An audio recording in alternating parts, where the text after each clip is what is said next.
अस्सलाम वालेकुम जी। क्या हाल है आप सबके? उम्मीद है आप सब ठीक ठाक होंगे। अल्हम्दुलिल्लाह जी, मैं भी बिल्कुल ठीक हूँ। सुबह मैंने अपने हस्बैंड के लिए चाय बनाई थी तो सोचा साथ एक कप अपना भी बना लूँ। अब मौसम चेंज हो गया तो सुबह ना मेरा भी चाय पीने को दिल कर रहा था, तो साथ में मैंने भी अपना एक कप चाय बना लिया। बेटी को स्कूल भेजने के बाद उसको नाश्ता करवाया था और फिर बेटी स्कूल चली गई थी। बेटे की आज छुट्टी थी, सैटरडे की बेटे को छुट्टी होती है स्कूल से, घर पर ही होता है। तो बच्चे अभी सोए हुए थे, छोटे बच्चे जागे नहीं थे। तो मैं बेटी को भेजने के बाद कभी सो भी जाती हूँ बच्चों को स्कूल भेजने के बाद, और कभी नहीं भी सोती, बस लेटी रहती हूँ, जागती रहती हूँ, या इस तरह से घर के छोटे मोटे काम देख लेती हूँ,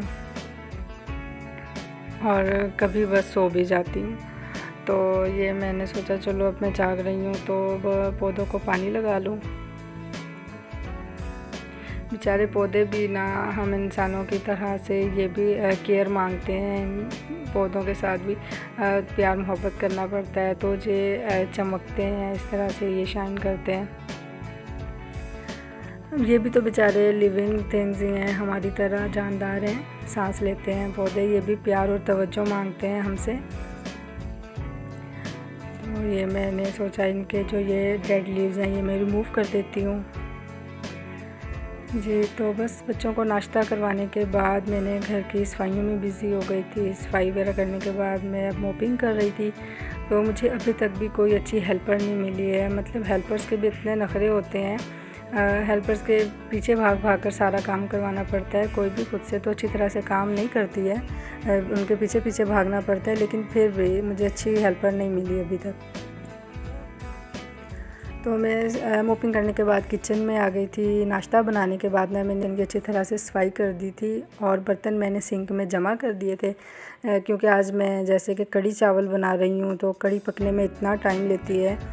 तो मैंने सोचा बर्तन मैं बाद में धो लूँगी और पहले मैं जल्दी से ना कढ़ी चढ़ा देती हूँ। अच्छा, मैं कढ़ी यहाँ पर ना मसाला भूनकर चढ़ाऊँगी। मैं इसी तरह से कढ़ी बनाती हूँ, मसाला भूनकर और फिर मैं उसमें दही और बेसन का मिक्सचर डाल देती हूँ। बहुत सारे लोग जो हैं इसको ऐसे दाल की तरह भी चढ़ा देते हैं। तो आप किस तरह से बनाती हैं, आप ज़रूर मुझे कमेंट्स में बताइएगा, और मेरी रेसिपी भी कैसी लगी ये भी आप मुझे ज़रूर बताइएगा। ये मैंने 1 प्याली बेसन लिया था और मेरे पास आधा किलो से ज़्यादा जो है दही थी, और दही बहुत खट्टी थी, मैंने घर पे ही जमाई थी, और इसको मैंने 3-4 दिन रखा था ताकि ये खट्टी हो जाए। फ्रिज में थी, मौसम वैसे भी चेंज हो गया है तो ख़राब नहीं हुई थी, खट्टी थोड़ी सी ज़्यादा हो गई थी रखे। तो इसका मिक्सचर ब्लेंड करने के बाद मैंने मसाला भून लिया था और इस मिक्सचर को इसमें ऐड कर दिया था। साथ मैंने ये प्लेन वाटर और ज़्यादा ऐड किया था जी। तो अब हमारी कढ़ी यहाँ पर पकती रहेगी, और मैं यहाँ पर अब जल्दी से अपने बर्तन धो लेती हूँ। अच्छा, बर्तनों की बरकत ना सिंक से बिल्कुल नहीं ख़त्म होती है सारा दिन ही, और बच्चे स्पेशली जब घर पर होते हैं, छुट्टी होती है, तो बर्तन तो फिर बिल्कुल नहीं ख़त्म होते हैं, सिंक में बढ़ते ही जाते हैं। अभी धोकर इधर, हालांकि साथ साथ मैं बर्तन धो लेती हूँ। ये तो खैर से अभी नाश्ते के बर्तन जमा हुए थे ना, तो वैसे भी सारा दिन अगर बच्चे घर पर हों तो बर्तन थोड़े जमा होते रहते हैं। ये ना मैं स्पून्स धोकर ना डायरेक्ट बर्तन धोने वाली बास्केट में नहीं डालती जाती हूँ, अलग से स्पून इस टोकरी में डालती जाती हूँ। फिर जैसे ये स्पून ड्राई होते हैं तो फिर मैं इसे दूसरी बास्केट में लगा देती हूँ। तो यहाँ पर मैं बर्तन धो रही थी, जल्दी फटाफट काम ख़त्म हो जाए। फिर मैंने पकौड़ों का मिक्सचर रेडी करना था। मेरे पीछे बैठकर फर्श पर इशाल खेल रही थी, तो मुझे लगा कि अच्छा चलें, वो खेल रही है चीज़ों से, चमचे वगैरह निकाल कर, लेकिन वो अपनी और ही शरारतों में लगी हुई थी उसने चमचों वगैरह से खेलने के बाद ना अपनी ये शरारत शुरू कर दी थी। ये देखें ज़रा जी, ये 10 केजी राइस हैं, मैं इकट्ठे ही मंगवा लेती हूँ एक ही शॉप से, ताकि मुझे चावलों का अंदाज़ा रहे कि इसमें कितना पानी डालना है और ये किस तरीके से पकाए जाएंगे चावल। तो एक ही चावल आता है घर पर, और फिर मुझे पता होता है कि इसको मैंने किस तरह से पकाना है और कितना पानी वगैरह डालना है। अच्छा, रोटी तो बनानी नहीं थी, कढ़ी के साथ बेटे की फरमाइश थी कि चावल बनाने हैं, तो इसलिए मैं कढ़ी चावल बना रही हूँ। और ये देखें यहाँ पर कढ़ी पक कर बेचारी आधी रह गई है। और थोड़ी सी थिक भी होती जा रही है कड़ी।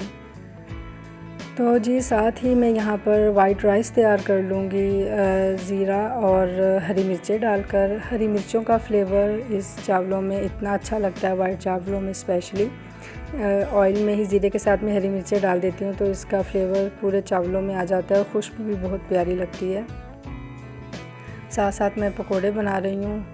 अच्छा, कुछ लोग जो हैं पकोड़े बनाते हुए उसमें मीठा सोडा वगैरह डालते हैं ताकि पकोड़े सॉफ्ट बन जाएं, लेकिन मैं ऐसा कुछ भी नहीं करती हूँ। मैं मीठा सोडा नहीं डालती हूँ। मैं भी आपको पकोड़े सॉफ्ट करने की टिप बताती हूँ कि जिस तरह से मैंने ये पकोड़े फ्राई किए, मैंने इनको निकाल लिया है। तो अभी आपने ये फ़ौरन से पकोड़े कढ़ी में बिल्कुल भी नहीं डालने हैं, मतलब इनको आपने रेस्ट देना है। ऐसे कोई 2-3 मिनट ये रखे रहेंगे, मतलब जब तक आप अपना नेक्स्ट बैच डालते हैं ना कढ़ाई में तब तक ये रखे रहें। इसके बाद भी कढ़ी तो पक कर मतलब इतनी गर्म होती है, तो उसके बाद जो है आपने ये इसमें कढ़ी में डालने हैं और साथ ही आपने ढक्कन ढक देना है। तो मेरे ये पकोड़े कंप्लीट हो गए थे। ये मैं अपनी बेटी कशमाला के लिए निकाल रही थी कि मम्मा मुझे पकोड़े देना। बेटा जो है वो कढ़ी में शौक़ से पकोड़े नहीं खाता है, उसको वो सिर्फ कढ़ी इतने शौक़ से खाता है ना चावलों के साथ। तो बेटी जो है वो ज़्यादा शौकीन है पकोड़ों की। तो मैं यहाँ पर बस अब ढक्कन ढक दिया था मैंने पकोड़े डालने के बाद। यहाँ पर मैं भगार तैयार कर रही हूँ। ज़ीरा लिया था और ये गोल लाल मिर्चें ली थी, साथ ही थोड़ी सी मैंने कुटी हुई मिर्चें ली थी। कढ़ी पर गरम मसाला डालने के बाद भगार लगाया था तो इसकी खुशबू इतनी प्यारी है।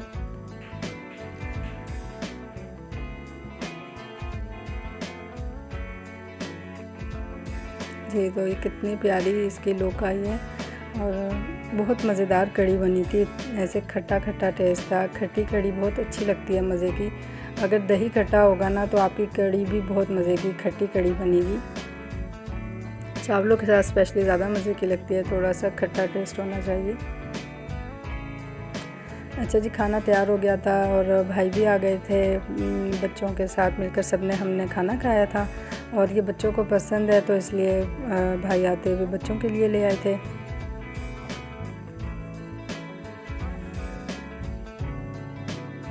तो बेटा तो साथ साथ मम्मा के साथ किचन में, अच्छा ये इस तरह की चीज़ों में हाथ डालता रहता है, मम्मा मैं ये काम कर लूँ, मैं ये काम कर लूँ। अभी तो मैं इसे मना करती रहती हूँ कि बेटा भी आप छोटे हो, ये नहीं करो, इस तरह से हाथ जल जाएगा या इस तरह से। तो ये देखें ये पकोड़े कितने सॉफ्ट बने हैं, आप चेक करें, देखें कितने आराम से टूट गए हैं। अगर आप इस तरह मेरे तरीके से पकोड़े डालेंगे ना तो आपके पकोड़े कढ़ी में कभी भी हार्ड नहीं होंगे, इतने सॉफ्ट पकोड़े बनते हैं। जी, तो कैसी लगी मेरी कढ़ी की रेसिपी आप मुझे ज़रूर बताइएगा कमेंट्स में। और अब मैं बना रही हूँ यहाँ पर प्लेन केक।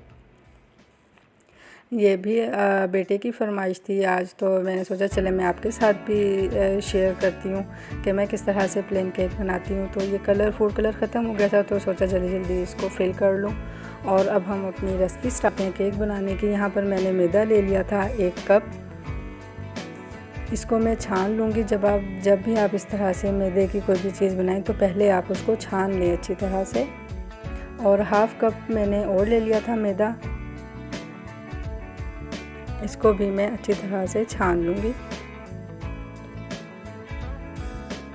जी, तो यहाँ पर मैंने 2 अंडे लिए हैं और चीनी लिए 1/2 कप कुकिंग ऑयल है। अच्छा, ये सब चीज़ें मैंने इस कप से मेजर नहीं की हैं। जो ये मेरे पास भी कप हैं ये मेजरिंग कप, लेकिन इनसे मैंने नहीं मेजरिंग की है। मैंने ये वाले कप लिए हैं क्योंकि आप सबके पास घरों में ये कप मौजूद होते हैं तो आप बहुत ईज़िली जो है ना आप ये केक तैयार कर लेंगे घर पर ही। और मेजरमेंट्स भी आपकी बिल्कुल भी नहीं मेजरमेंट्स आपकी ख़राब होंगी। रूम टेम्परेचर पर अंडे लेने हैं और दूध भी रूम टेम्परेचर पर होना चाहिए, ठंडा नहीं होना चाहिए। मैंने तीनों चीज़ों को, चीनी, अंडे और कुकिंग ऑयल, मैंने इसमें ऐड कर दिया था और अब मैं इसको ब्लेंड कर रही हूँ। आपने इतना ब्लेंड करना है कि ये फ्लफ़ी सा मिक्सचर तैयार हो जाए। देखिए जी, हमारा मिक्सचर तैयार हो गया है। 3 से 4 मिनट लगते हैं। जी, तो अब इसमें मैं 1/2 टीस्पून जो है वनीला एसेंस ऐड करूँगी और 1 टीस्पून आपने इसमें बेकिंग पाउडर डालना है। और यहाँ पर मैं पिंच सॉल्ट ऐड कर रही हूँ और ये मैदा ऐड किया है मैंने। और अब इसको अच्छी तरह से मैदे को इस मिक्सचर में इस तरह फोल्ड करते जाना और आपने ये मिक्स करने की मूवमेंट एक ही रखनी है। और हाफ़ कप, अभी तो मैंने हाफ़ कप मिल्क ऐड किया था। फिर आप इसको अच्छी तरह से मिक्स करने के बाद देखिए अगर मिक्सचर थिक हो गया है तो फिर आप ये मिल्क इसमें और ऐड कर लीजिएगा।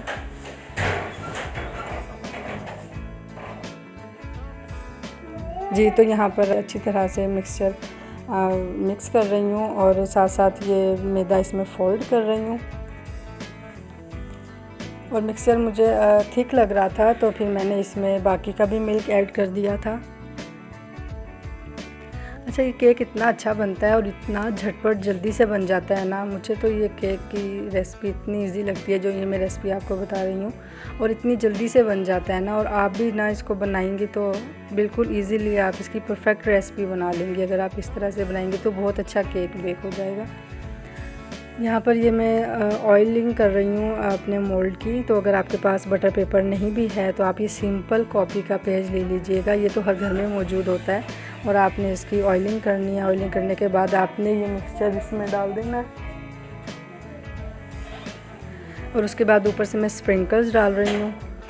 वहाँ पर मैंने कढ़ाई को प्री हीट होने के लिए रख दिया था। अब कढ़ाई अब तकरीबन 15 से 20 मिनट के लिए चूल्हे पर रखी हुई थी, प्री हीट हो गई थी। अब ये रखने के बाद मैं ढक्कन ढक दूँगी और जो इसका ये सुराख है इसको ना मैंने आटे से बंद कर दिया था।